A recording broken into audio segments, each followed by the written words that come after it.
ಸಂಘಟನೆ ಬೆಳಗಲಿ ಅಂತ ಆಶಿಸಿರುವಂತ ಎಲ್ಲ ಮನಸ್ಸುಗಳಿಗೂ ನಾನು ಧನ್ಯವಾದಗಳನ್ನ ಕೇಳ್ತಾ, ಈಗ ನಮ್ಮೊಟ್ಟಿಗಿರುವಂತ ಪ್ರಭಾವತಿ ಮೇಡಮ್ ಅವರು ಈ ಇಡೀ ಕಾರ್ಯಕ್ರಮವನ್ನು ಕುರಿತು ಮಾತಾಡ್ತಾರೆ.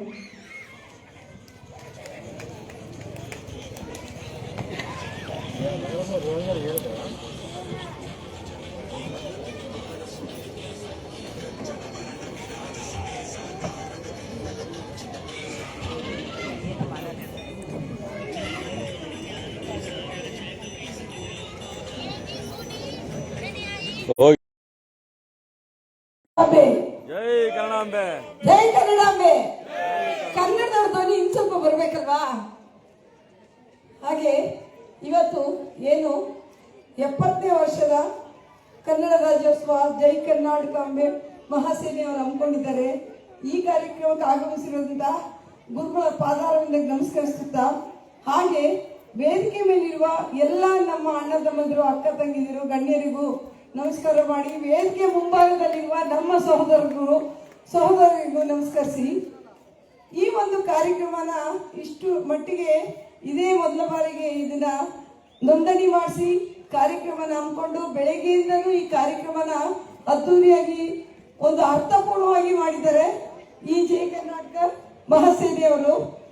ಇವತ್ತು ಏನು ಈ 70ನೇ ವರ್ಷದ ಕನ್ನಡ ರಾಜ್ಯೋತ್ಸವ ನಮಗೆ ನಮ್ಮ ರಾಜ್ಯ 1956ನೇ ಇಸ್ವಿಯಲ್ಲಿ ಭಾಗಗಳಾಗಿದ್ದಂಥ ಸಮಯದಲ್ಲಿ ಎಲ್ಲಾನು ಒಟ್ಟುಗೂಡಿಸಿ ನೀಡಿದಂಥ ಹೆಸರು ಬಂದು ಮೈಸೂರು.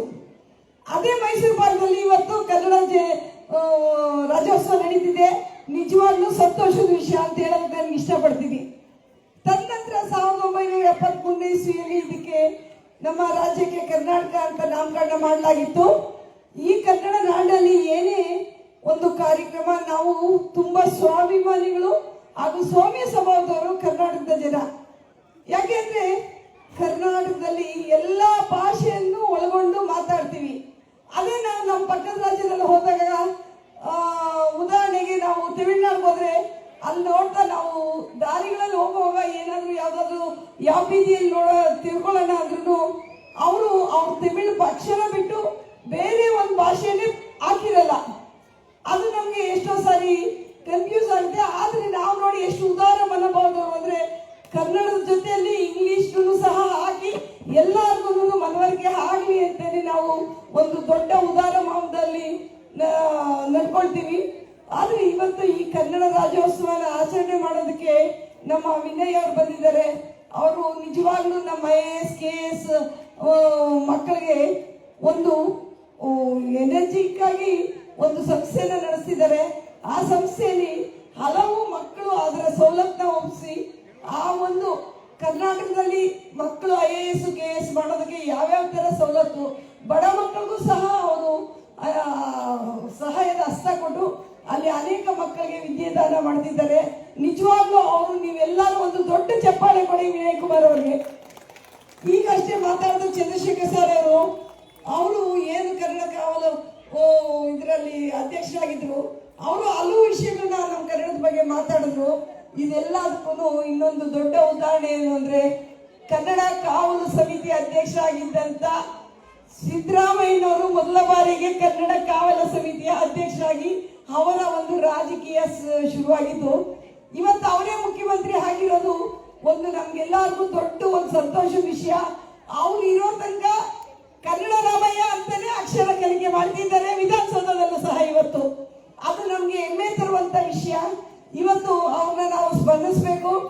ಇವತ್ತು ಅವರು ಕಾವಲು ಸಮಿತಿ ಅಧ್ಯಕ್ಷರಾಗಿದ್ರಿಂದಲೇ ಇನ್ನೂ ನಮ್ಗೆ ಕನ್ನಡದವ್ರಿಗೆ ಅನುಕೂಲತೆಗಳು ಬೇಕಾದಷ್ಟು ಕೊಡ್ತಿದ್ದಾರೆ. ಆದ್ರೆ ನಾನು ಈ ಮೂಲಕ ಏನ್ ಹೇಳೋದಕ್ಕೆ ಇಷ್ಟಪಡ್ತೀನಿ ಅಂದ್ರೆ, ಕನ್ನಡದವ್ರಿಗೆ ಉದ್ಯೋಗದಲ್ಲಿ ಮೊದಲ ಅವಕಾಶ ಕೊಡಿ, ಮೊದಲ ಪ್ರಯಾರಿಟಿ ಕೊಡಿ ಅಂತ ಕೇಳ್ಕೊಳ್ಳೋದಕ್ಕೆ ಇಷ್ಟಪಡ್ತೀನಿ ಸರ್ಕಾರನ. ಇವತ್ತು ಈ ಕನ್ನಡ ರಾಜ್ಯೋತ್ಸವ ಏನಾದ್ರು ಅರ್ಥಪೂರ್ಣವಾಗಿ ಆಚರಿಸಬೇಕು ಅಂದ್ರೆ ಕನ್ನಡದವ್ರು ಇದ್ದೀವಿ. ಕನ್ನಡದವರು ಏನೇ ಎಲ್ಲಾನು ಒಳಗೂಡಿಸ್ಕೊಂಡು ಈ ರಾಜ್ಯದಲ್ಲಿ ಬಾಳ್ವೆ ಮಾಡ್ತಿದ್ರು ಸಹ ಕನ್ನಡದವರೇ ನಾವು ಒಂದು ಕನ್ನಡ ರಾಜ್ಯೋತ್ಸವನ ಆಚರಿಸಿ ನಮ್ಮ ನಾಡ ಹಬ್ಬ, ನಾಡ ಗೀತೆ, ನಮ್ಮ ಇಂದಿನ ಸಾಹಿತಿಗಳಿರ್ಬೋದು, ಕವಿಗಳಿರ್ಬೋದು, ಅವ್ರನ್ನ ಸ್ಮರಿಸಿ ಅವ್ರಿಗೆಲ್ಲರಿಗೂ ಒಂದು ಧನ್ಯವಾದ ಹೇಳಿ ಈ ಒಂದು ಕಾರ್ಯಕ್ರಮನ ಸ್ಮರಣೆಗಾಗಿ ಆಚರಿಸ್ತೀವಿ.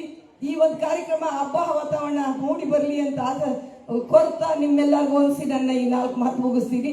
ಜೈ ಕನ್ನಡಾಂಬೆ.